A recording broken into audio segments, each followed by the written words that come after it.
ये दुष्यंत चौटाला को आगे करके सरकार किसानों की एकता को तोड़ना चाहती है और सरकार का कोई मकसद नहीं है। ये किसानों की फसल को और किसानों की नस्ल को बर्बाद करना चाहती है। सरकार कहीं है ही नहीं, ये कारपोरेट घरानों की कठपुतलियां बन चुकी हैं। ये किसानों के साथ टकराओ ये अच्छी बात नहीं है सरकार के लिए। कहाँ है फिर, कहाँ है वो आपका दुष्यंत चौटाला उप मुख्यमंत्री? अगर उसने अपनी माँ का दूध पिया तो आके दिखाते आज यहाँ पे रैली करके दिखाता। ये साजिश खट्टर की है। खट्टर ये चाहता है भाई दुष्यंत को भेजो और इनका किसानों का जूत बजवाओ। ऐसे पागल नहीं है किसान। अगर भाई ये बात नहीं समझते उसने क्या देखेंगे, हम चोर की माने देखेंगे। दुष्यंत को भेजने वाला कौन है? दुष्यंत खुद सरकार है। अरे खुद नहीं है, अरे खुद नहीं है, समझा कर बेटा। यू भेजने वाला खट्टर है, इतनी समझो। समझ कर रुक गया ना। आज आंदा तूने भी हम समझाओ मैं, कुकुरी समझाओ मैं, कौन प्यार से समझाओ मैं, और फिर टावर ने भी दाने फिर कुकर समझाओ कर ताड़े फिर उन्हें भी समझाओ मैं। अभी हम नालंद की तहसील परिसर के अंदर मौजूद हैं और हमारे साथ हैं सुदेश गोयल जी। बताओ जी आज किस कार्यक्रम के तहत यहाँ पहुंचे हो? दुष्यंत चौटाला जो रैली करने वाला था अनाज मंडी में, हम उनका विरोध करने आए थे और किसानों की जीत हुई है। दुष्यंत चौटाला ने अपनी रैली रद्द कर दी। ये किसानों की जीत है और किसानों की जो एकता है उसके कारण ये संभव हो पाया। किसान भाइयों से अनुरोध करती हूँ कि आगे भी हमेशा एकता बनाए रखें। अनुशासन में रहते हुए हम अपना हक हमेशा लेते रहेंगे। और जो खेड़ी चौपटा में हमारे भाई बैठे मुआवजे के लिए, जब तक मुआवजा नहीं मिल जाता वो वहाँ तहसील के अंदर बैठे रहेंगे और अगर सरकार नहीं मानती तो हमें और कड़ा फैसला लेना पड़ेगा। काफी दिनों 20 दिनों से लगभग किसान वहाँ बैठे रहे लेकिन सरकार के कानों पे जू तक नहीं रहेंगे। बिल्कुल 21 दिन हो गए हमारे किसान भाई बहनों को वहाँ बैठे हुए और सरकार का कोई फर्क नहीं पड़ रहा। अगर सरकार जल्द फैसला नहीं लेती है तो हमें और कड़ा कदम उठाने में मजबूर ना करे सरकार। किसान डरने वाला नहीं है, किसान पीछे हटने वाला नहीं है। किसान को मुआवजा मिलना चाहिए पूरा। जब तक नहीं मिलेगा खेड़ी चौपटा का धरना जारी रहेगा और जरूरत पड़ी तो हम और बड़ा आंदोलन वहाँ करना शुरू कर देंगे। आज इसी स्टेज के ऊपर दुष्यंत चौटाला ने अपनी रैली करनी थी। कहाँ है फिर, कहाँ है वो आपका दुष्यंत चौटाला उप मुख्यमंत्री? अगर उसने अपनी माँ का दूध पिया तो आके दिखाते आज यहाँ पे रैली करके दिखाता। किसानों ने एकता और ताकत के आगे दुष्यंत चौटाला डर के भाग गया। किसानों का इतना रोष जो इतने काफी दिनों से ये सरकार के लिए अच्छा नहीं लगता, इसको तुरंत प्रभाव से किसानों की मांग को आज ही तुरंत मान लिया जाए, यही ठीक है। ये किसानों के साथ टकराओ ये अच्छी बात नहीं है सरकार के लिए। बिल्कुल गलत है और गलत है। सर एक बात और कहना चाहते हैं, ये दुष्यंत चौटाला को आगे करके सरकार किसानों की एकता को तोड़ना चाहती है और सरकार का कोई मकसद नहीं है। ये किसानों की फसल को और किसानों की नस्ल को बर्बाद करना चाहती है। समझ गए आप? सारे पुलिस प्रशासन वाले भी समझ लो सरकार की नीति। जो किसान है, हम जो हमारा भाई प्रशासन, हमारे लड़के प्रशासन है, उनसे हम नहीं भिड़ना चाहते। करनाल में भी हमने कोई नहीं भिड़ने दिया। जो भी जितने भी आंदोलन हुए हैं वह शांति प्रिय हुए हैं, सारी मांग को मनवाया है। ये साजिश खट्टर की है। खट्टर ये चाहता है भाई दुष्यंत को भेजो और इनका किसानों का जूत बजवाओ। ऐसे पागल नहीं है किसान। अगर भाई ये बात नहीं समझते उसने क्या देखेंगे, हम चोर की माने देखेंगे। दुष्यंत को भेजने वाला कौन है? दुष्यंत खुद सरकार है। अरे खुद नहीं है, अरे खुद नहीं है, समझा कर बेटा। यू भेजने वाला खट्टर है, इतनी समझो। हरियाणा के एक मिनट, अगर वो भिड़ना चाहोगा तो हम तैयार बैठे खट्टर। अगर वो ना दे मोर्चा देख लिए बात क्या होगा। नहीं आपको भिड़ने के लिए फिर दुष्यंत को भेज दिया, दुष्यंत के साथ। एक मिनट और रुक गया, समझ कर रुक गया ना। आज आंदा तूने भी हम समझाओ मैं, कुकुरी समझाओ मैं, कौन प्यार से समझाओ मैं, और फिर टावर ने भी दाने फिर कुकर समझाओ कर ताड़े फिर उन्हें भी समझाओ मैं। यह बात जो कह रहे ना हमें ठीक करे, हम पागल कोई नहीं फिरते बूटे। बताओ आज का क्या कार्यक्रम? आज का कार्यक्रम हमारे पूरे हरियाणा एसकेएम की तरफ से प्रोग्राम रखा गया था कि हमारे जो डिप्टी सीएम हरियाणा प्रदेश के दुष्यंत चौटाला जी के द्वारा हरियाणा प्रदेश के किसानों के विरोध में जो हमारे हिसार जिले के नानुन तहसील के अंदर 2 महत्वपूर्ण गांवों के अंदर विरोध प्रदर्शनों की तो लगातार पिछले काफ़ी दिनों से पंचायतें चल रही हैं। इसके बावजूद भी वो किसानों से देखना चाहता है कि इनके अंदर कुछ गुंजाइश है कि ना है।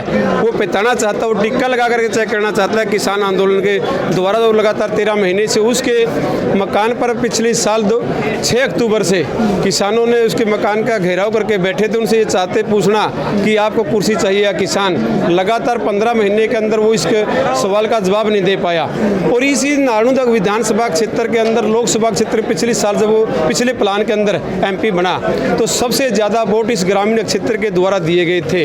उसके बावजूद भी वो यहाँ के क्षेत्र के हमारे बांगर का इलाका जो इससे पंगा लेना चाहता है। उसके बाद जो पूरे हरियाणा की SKM की तरफ से यहाँ एक मीटिंग रखी गई पिछले 20 दिन से नारायणगढ़ इलाके के खेड़ी चोपड़ा तहसील के अंदर। किसान अपनी मुआवजे की मांग को लेकर के आए थे। किसान का और कोई फसाद करने का कोई मकसद नहीं। उसके बावजूद भी हरियाणा प्रदेश के डिप्टी CM ने नारायणगढ़ की अनाज मंडी में रैली रखने का जो प्रोग्राम किया था वो आप सब साथियों के माध्यम से हमने किसान का मेरे वर्ग ने दिखा दिया कि जहां डिप्टी CM हरियाणा का रैली करने के लिए तैयार था वहां किसानों के दबाव में आकर के उन्होंने अपनी रैली को स्थगित करना पड़ा। और हरियाणा का SKM और नारायणगढ़ और जींद जिले की जो तहसील की ये पब्लिक थी उन्होंने वहाँ अनाज मंडी के अपना रैली की प्रदर्शन किया और शांतिमय तरीके से SDM नारायणगढ़ को अपना ज्ञापन दिया और अपने ज्ञापन के माध्यम से सरकार से जो मुआवजे की मांग है उसको जल्द बहाल करने की एक अपील सरकार के से की गई। कहीं ना कहीं JJP को ही निशाना क्यों बनाया जा रहा है? से कोई बैर नहीं, अकेले से सरकार के साथ किसानों का ये हमारी जो मांग है सरकार से ना कि दुष्यंत से। दुष्यंत को इसलिए टारगेट किया गया कि ये हरियाणा के जो किसान का मेरे वर्ग का एक टेंडर लेने का काम जो इन्होंने किया कि कहता है कि मैं किसान का मेरे वर्ग का सबसे बड़ा हितैषी मैं, वो जो हितैषी होने का दम भरने का काम करता है। इसलिए किसान का मेरे वर्ग ने इस यहाँ से 4 पीढ़ी देवीलाल परिवार को सत्ता में पहुँचाने का काम किसान कमेरे वर्ग के द्वारा किया गया और वो इस कमेरे वर्ग के ऊपर ही कुठाराघात करने का काम डिप्टी CM के द्वारा किया गया। उसे चाहिए था कि ये यहाँ का किसान कमेरे वर्ग जिस मांग को लेकर के पिछले 20 दिन से आपके तहसील को ताला लगाए हुए बैठा हुआ है। हरियाणा प्रदेश को आज़ादी के बाद पूरे देश के अंदर पहली बार ऐसा हुआ कि एक सरकारी बिल्डिंग के ऊपर एक दिन के लिए ताला, चाहे बिजली बोर्ड का कह लीजिए, चाहे तहसील का या किसी और अनाज मंडी के गेट पर ताला लगाने का काम कई बार हुआ। लेकिन पिछले लगातार 20 दिनों से एक तहसील के ऊपर किसान का कब्जा, सरकार फिर भी टस से मस नहीं हो रही। सरकार में ये कहना चाहता हूँ कि सरकार कहीं है ही नहीं। ये कारपोरेट घरानों की कठपुतलियाँ बन चुकी हैं।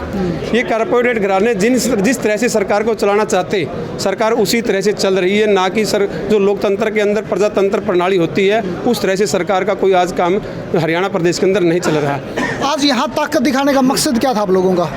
नहीं, ताकत नहीं कहेंगे। किसान कमेरे वर्ग अपनी आवाज़ को बुलंद करने के लिए, अपने हकों को मांगने के लिए आया है। ये ताकत के हम कोई सरकार को पलटने के लिए नहीं आए, न ही सरकार से हमारा टकराव का कोई मकसद है।